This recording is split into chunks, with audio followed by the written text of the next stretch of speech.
I'm Shelley Fraser Mickle. I've been writing books for 50 years, and this one, Borrowing Life, is different. It is history, it is nonfiction, and well, I'm actually jealous of my readers because in these pages you will meet for the first time the extraordinary men and women of the greatest generation who made one of the most valuable contributions to humankind in the 20th century.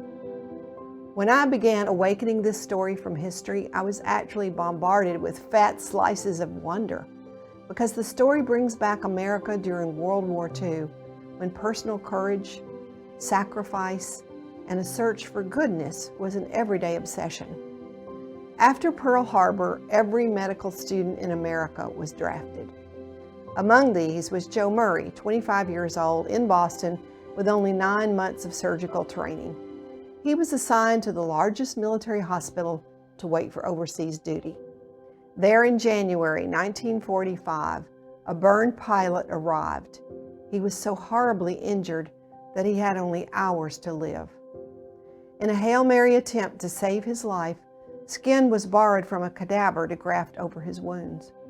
When those skin grafts were not rejected as usual in 10 to 14 days, Joe Murray knew he had witnessed a scientific phenomenon, and he asked the question, why not also borrow organs to save a life?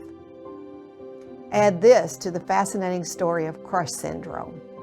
When victims were dug out of the rubble in the London bombings, their kidneys were so damaged death was near.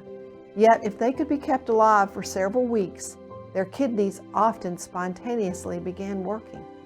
Now get this amazing fact.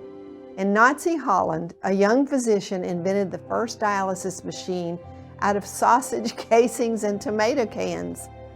With this invention, the idea of transplanting a kidney from one to another moved from fantasy to possibility, promising to save thousands of lives.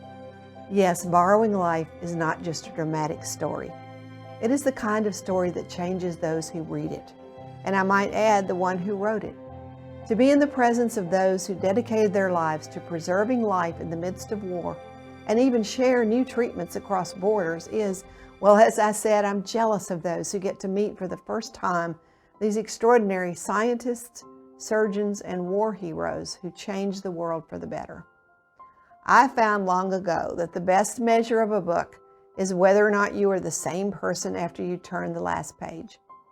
I'll be eager to hear from you when you've turned the last page of Borrowing Life.